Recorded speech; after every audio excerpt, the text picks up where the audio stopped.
Ram Ram physics channel में आप सभी का स्वागत है। आज हम देखते हैं force on electric dipole placed in uniform electric field. ये डेरिवेशन भी बोर्ड के लिए काफी इंपॉर्टेंट बन जाता है। देखो, एक यूनिफॉर्म इलेक्ट्रिक फील्ड लिया है ई, एक इलेक्ट्रिक डाइपोल लिया है जिसकी लेंथ 2L है, माइनस क्यू इधर लिया है, प्लस क्यू उधर लिया है। अब देखो, माइनस क्यू पर क्या लगेगा? फोर्स लगेगा। जब माइनस क्यू कोई भी चार्ज इलेक्ट्रिक फील्ड में रखा रहता है तो उस पर क्या लगता है? फोर्स लगता है। माइनस क्यू चार्ज पे किधर फोर्स लगेगा? इलेक्ट्रिक फील्ड के अपोजिट डायरेक्शन में फोर्स लगेगा। प्लस क्यू पे किधर फोर्स लगेगा? इलेक्ट्रिक फील्ड की डायरेक्शन में फोर्स लगेगा। देखिए, माइनस क्यू को और किस तरीके से देख सकते हैं, जैसे आप कंसीडर करिए, माइनस क्या होता है? नेगेटिव क्या होता है? बुरा होता है ना। नेगेटिव क्या होता है? ठीक नहीं होता है। जैसे गंगा में हमने फेंक दिया, है ना, रिवर बह रही है एक डायरेक्शन में, नेगेटिव क्या करेगा? गंगा के अपोजिट डायरेक्शन में बहेगा, रिवर के अपोजिट डायरेक्शन में बहेगा। मतलब इलेक्ट्रिक फील्ड इधर जा रहा है, ये इलेक्ट्रिक फील्ड के अपोजिट डायरेक्शन में जाएगा।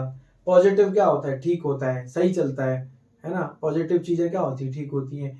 तो क्या होता है, अगर इसको रिवर में फेंकेंगे तो क्या करेगा? जिधर रिवर फ्लो कर रही होगी, जिधर गंगा नदी फ्लो कर रही होगी, उधर ही ये क्या करेगा? फ्लो करेगा, है ना। पॉजिटिव क्या करेगा? इलेक्ट्रिक फील्ड की डायरेक्शन में फ्लो करेगा। इलेक्ट्रिक फील्ड की डायरेक्शन में पॉजिटिव पे फोर्स लगेगा, माइनस क्यू पे क्या लगेगा? इलेक्ट्रिक फील्ड की अपोजिट डायरेक्शन में फोर्स लगेगा। तो देखिए, दो फोर्स लग रहे हैं, एक प्लस क्यू ही लग रहा है, एक माइनस क्यू ही लग रहे हैं। दोनों क्या है? प्लस क्यू माइनस क्यू क्या है? दोनों क्या है? अपोजिट डायरेक्शन में लग रहे हैं। एक इधर लग रहा है, एक इधर लग रहा है। दो फोर्स लग रहे हैं, दोनों अपोजिट डायरेक्शन में लग रहे हैं। तो नेट फोर्स क्या हो जाएगा? F net on electric dipole 0 हो जाएगा। दोनों को ऐड करेंगे तो कितना आएगा भाई? इसके ऊपर नेट फोर्स 0 आएगा, है ना। तो there is no translatory motion perform by electric dipole. Electric dipole से क्या हो जाएगा? कोई ट्रांसलेटरी मोशन परफॉर्म नहीं होगा। इस तरीके से हम लोग देख सकते हैं, ये इलेक्ट्रिक डाइपोल है, इस पे इतना फोर्स इधर लग रहा है, इतना ही फोर्स इधर लग रहा है, तो क्या करेगा? ये कहीं भी मोशन नहीं करेगा। लेकिन हो क्या रहा है एक्चुअली यहाँ पे? But there are two equal. देखो क्या हो रहा है, एक फोर्स इधर लग रहा है, दूसरा फोर्स इधर लग रहा है, दो इक्वल एंड अपोजिट फोर्सेज लग रहे हैं। ठीक है, इक्वल एंड अपोजिट फोर्सेज लग रहे हैं with different line of action. Line of action पता है आप लोगों को क्या होता है? ये फोर्स लग रहा है, ये फोर्स लग रहा है, इस तरीके से लग रहा है, इस लाइन ऑफ एक्शन पे लग रहा है। देखो, है ना, ये फोर्स किस तरीके से लग रहा है? इस लाइन ऑफ एक्शन पे लग रहा है। तो दो लाइन ऑफ एक्शन बन गए, एक लाइन ऑफ एक्शन ये हो गया, दूसरी लाइन ऑफ एक्शन ये हो गया। इन दोनों के बीच परपेंडिकुलर डिस्टेंस क्या? x है। तो दो लाइन ऑफ एक्शन के बीच में क्या लग रहा है? फोर्स लग रहा है, और अपोजिट डायरेक्शन में लग रहा है। तो क्या होगा? Two equal and opposite forces जब लगते हैं with different line of action, तो क्या परफॉर्म होता है भाई? टॉर्क। क्या लगता है? टॉर्क लगता है। तो इलेक्ट्रिक डाइपोल पे क्या लगेगा? टॉर्क लगेगा। तो देखिए, माइनस क्यू से प्लस क्यू क्या होता है? डाइपोल मूवमेंट की डायरेक्शन होती है। Minus Q two plus Q क्या होता है? डाइपोल मूवमेंट की डायरेक्शन होती है। और इलेक्ट्रिक फील्ड की डायरेक्शन क्या है? ये है। इन दोनों के बीच एंगल क्या बन रहा है? थीटा बन रहा है। पी और ई के बीच एंगल कितना बन रहा है? थीटा बन रहा है। तो टॉर्क टॉर्क का जो मैग्नीट्यूड होता है, वो मैग्नीट्यूड क्या होता है? देखो, magnitude of torque, magnitude of torque,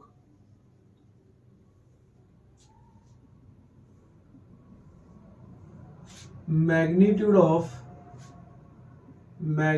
of either force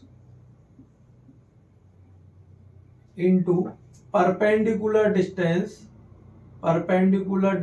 between two line of action of forces, two line of action of forces।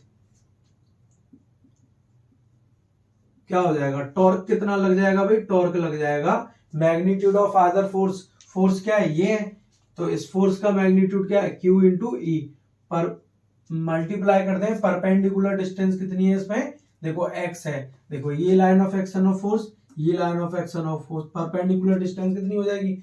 X हो जाएगी। In terms of 2L, dipole length की टर्म्स में perpendicular distance कितनी आ जाएगी? देखो, sine theta कितना हो जाएगा? इधर साइन थीटा हो जाएगा, perpendicular distance divide by hypotenuse.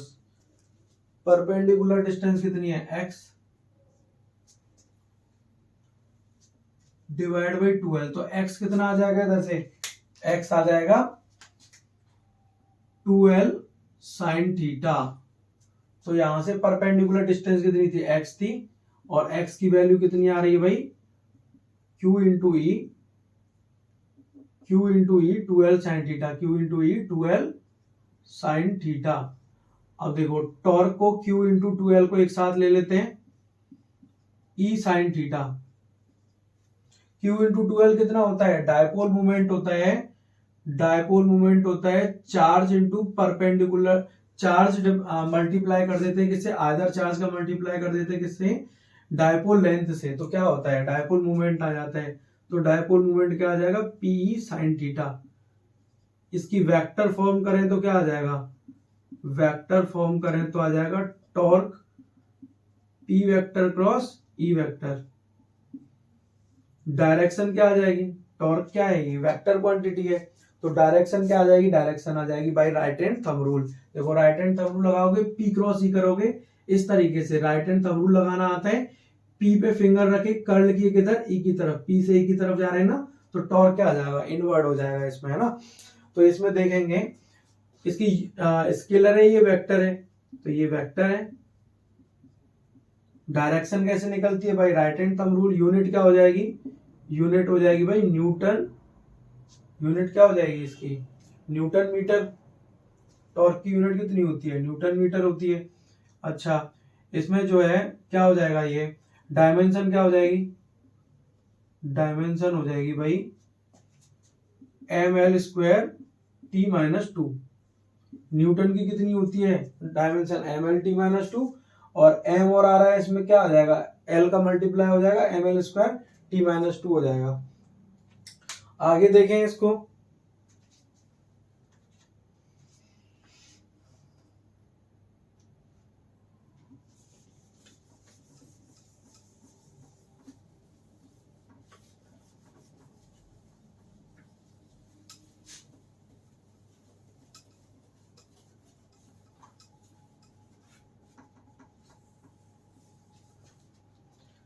Torque maximum कब होगा, टॉर्क मैक्सिमम की कंडीशन क्या होगी, इफ थीटा 90 डिग्री हो जाए तो साइन थीटा, साइन 90 की वैल्यू कितनी होती है, 1 होती है, और ये क्या होती है, मैक्सिमम होती है। तो टॉर्क कितना हो जाएगा, पी साइन थीटा कितना हो जाएगा, पी 90 डिग्री हो जाएगा पीई के बराबर। तो ये क्या है, टाउ मैक्स है। इफ थीटा 30 डिग्री, साइन 30 की वैल्यू कितनी होती है, साइन 30 की वैल्यू होती है 1/2, तो पी कितना हो जाएगा, P/2 हो जाएगा। तो टॉर्क कितना आ जाएगा, टॉर्क आ जाएगा इधर tau max divide by 2, maximum torque का 2 से डिवाइड कर देंगे, मैक्सिमम टॉर्क का हाफ आ जाएगा एट एंगल 30 डिग्री। तो आगे अगर देखें, इफ थीटा 0 डिग्री, अगर थीटा क्या है 0 डिग्री है, तो किस तरीके से बनेगा, देखो ये इलेक्ट्रिक फील्ड जा रहा है ऐसे, इस तरीके से इलेक्ट्रिक फील्ड जा रहा है भाई, तो थीटा 0 डिग्री बन रहा है। थीटा किस किस के बीच में बन रहा है, थीटा बन रहा है आपका इलेक्ट्रिक डायपोल मोमेंट और इलेक्ट्रिक फील्ड के बीच में। इलेक्ट्रिक डायपोल मोमेंट क्या होता है, इसकी डायरेक्शन क्या होती है भाई, -q2 + q, तो इस तरीके से होती है। इलेक्ट्रिक फील्ड की डायरेक्शन क्या है, ये एंगल कितना बन रहा है, थीटा बन रहा है। तो अब जब 0 डिग्री हो जाएगा थीटा, तो ये इलेक्ट्रिक डायपोल कैसे रखा होगा, ऐसे रखा होगा, क्योंकि -q2 + q इधर जा रही है और इलेक्ट्रिक फील्ड की भी डायरेक्शन इधर जा रही है, तो एंगल कितना बन रहा है, 0 डिग्री बन रहा है। तो कितना बन जाएगा एंगल, 0 डिग्री कब बनेगा, जब इस तरीके से डायपोल रखा होगा -q2 + q। ठीक है, तो इस पे जो टॉर्क लगेगा वो टॉर्क कैसा लगेगा, टॉर्क 0 लगेगा। क्यों टॉर्क 0 लगेगा, क्योंकि देखो साइन 0 की वैल्यू कितनी होती है, 0 होती है, तो इसलिए टॉर्क कितना लगेगा, 0 लगेगा। अब आगे देखें इसको, तो कैसा इक्विलिब्रियम बना रहा है, स्टेबल इक्विलिब्रियम बना रहा है, स्टेबल इक्विलिब्रियम बना रहा है। क्यों स्टेबल इक्विलिब्रियम बना रहा है, जैसे देखो मैंने क्या बताया, +q पे किधर फोर्स लगता है, जिधर इलेक्ट्रिक फील्ड फ्लो करता है, जिधर रिवर फ्लो करती है, तो इलेक्ट्रिक फील्ड किधर फ्लो कर रहा है, उधर फ्लो कर रहा है, तो फोर्स किधर लगेगा, इधर लगेगा। इस पे फोर्स किधर लगेगा, इधर लगेगा। तो इसको थोड़ा भी डिस्प्लेस करेंगे तो फोर्स किधर, फोर्स की वजह से किधर हो जाएगा, अपनी ओरिजिनल पोजीशन पे आ जाएगा ऐसे करके, ठीक है ना। तो फोर्स की वजह से क्या हो जाएगा, अपनी ओरिजिनल पोजीशन पे आ जाएगा। तो इसको डिस्प्लेस कराने, थोड़ा सा डिस्प्लेस कराने के बाद ये अपनी इसी पोजीशन पर आ जाएगा। तो कैसा है, स्टेबल इक्विलिब्रियम है। इक्विलिब्रियम के बारे में पता है आप लोगों को, मैं बताऊंगा लास्ट में, वीडियो को लास्ट तक देखिएगा जरा। अगर थीटा 180 डिग्री होता है, थीटा क्या हो जाए 180 डिग्री हो जाए, तो क्या होगा, इफ थीटा 180 डिग्री, तो इलेक्ट्रिक फील्ड ऐसे जा रहे हैं,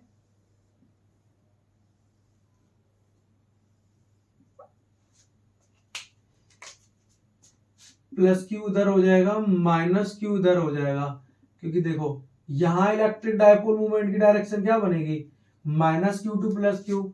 डायपोल मूवमेंट की डायरेक्शन तो ये होगी भाई, है ना, और इलेक्ट्रिक फील्ड की डायरेक्शन क्या हो रही है, ये हो रही है, इधर हो रही है। तो एंगल कितना बन रहा है, 180 डिग्री बन रहा है। तो टॉर्क कैसा लगेगा, इधर टॉर्क जीरो लगेगा, क्योंकि साइन 180 कितना होता है, वो भी जीरो होता है। और ये कैसा इक्विलिब्रियम बनाएगा, अनस्टेबल इक्विलिब्रियम बनाएगा, अनस्टेबल इक्विलिब्रियम। अनस्टेबल इक्विलिब्रियम क्यों बना रहे हैं, क्योंकि देखो जब इसे हम डिस्प्लेस करेंगे ना अपनी जगह से, इसको थोड़ा भी डिस्प्लेस करेंगे, तो माइनस क्यू पे क्या किधर फोर्स लग रहा है, फील्ड की अपोजिट डायरेक्शन में। तो इधर फोर्स लगने की वजह से ये इधर आ जाएगा, और प्लस क्यू पे किधर फोर्स लग रहा है, इधर फोर्स लग रहा है, तो इधर फोर्स लगने की वजह से उधर चला जाएगा। अपने आप जब आती है चीजें तो कैसी बनाती है, स्टेबल इक्विलिब्रियम। और ये क्या कर रही है, ये क्या है, देखो ये फोर्स तो माइनस क्यू पे इधर लग रहा था, थोड़ा भी डिस्प्लेस कराएंगे तो फिर से ये अपनी ओरिजिनल पोजीशन पर नहीं आ पाएगा, क्योंकि माइनस क्यू पे किधर फोर्स लग रहा है, इधर फोर्स लग रहा है। देखो इस पे तो फोर्स लग रहा है इधर, और इस पे फोर्स लग रहा है इधर, थोड़ा भी डिस्प्लेस कराया तो ऐसे घूम जाएगा ये, है ना। तो अपनी पोजीशन पे नहीं आएगा जब आपने फोर्स हटा दिया। तो फोर्स हटाने के बाद अपनी पोजीशन पर नहीं आएगा, स्टेबल इक्विलिब्रियम हो गया, ठीक है, अनस्टेबल इक्विलिब्रियम हो गया। अब जब थीटा, जब टॉर्क मैक्सिमम बनता है, जब टॉर्क मैक्सिमम बनता है तब क्या कंडीशन रहती है इसकी, मतलब किस तरीके से इलेक्ट्रिक डायपोल रखा रहता है जब टॉर्क मैक्सिमम लगता है। 90 डिग्री पे लगता है ना भाई टॉर्क मैक्सिमम, तो माइनस क्यू प्लस क्यू। तो इसमें क्या हो रहा है, इलेक्ट्रिक फील्ड इधर जा रहा है, डायपोल मूवमेंट की डायरेक्शन पी इधर होगी, इलेक्ट्रिक फील्ड इधर हो गया, एंगल बन गया 90 डिग्री, टॉर्क क्या हो गया इसमें मैक्सिमम हो गया, जब थीटा क्या है 90 डिग्री है। देखो ये सबसे पहला केस यही तो था। अब ये टॉर्क किस तरीके से डिपेंड कर रहा है भाई एंगल पर, ग्राफ के थ्रू देखते हैं। जो साइन का ग्राफ आता है ना, वही इसका ग्राफ आता है। जैसे देखो इधर टॉर्क देख लेते हैं, इधर मान लेते हैं एक्स एक्सिस पर थीटा है, तो किस तरीके से चल रहा है, ऐसे चल रहा है। देखो ग्राफ कैसे चल रहा है, साइनोसॉइडल चल रहा है। तो यहाँ क्या आ रहा है, यहाँ एंगल कितना होगा 90 डिग्री होगा, थीटा कितना होगा इधर, इधर थीटा होगा 90 डिग्री, इधर थीटा कितना होगा 180 डिग्री। तभी तो ये टॉर्क जीरो हो रहा है, यहाँ टॉर्क क्या हो रहा है मैक्सिमम हो रहा है। टॉर्क मैक्सिमम कब होता है, जब थीटा 90 डिग्री होता है। तो साइन की वैल्यू पर डिपेंड कर रहा है कि किस तरीके से जाना है। तो ठीक है, नेक्स्ट वीडियो जल्दी आएगी, और चैनल को सब्सक्राइब करिए, लाइक करिए, बेल आइकन को भी प्रेस करिए और शेयर करिए।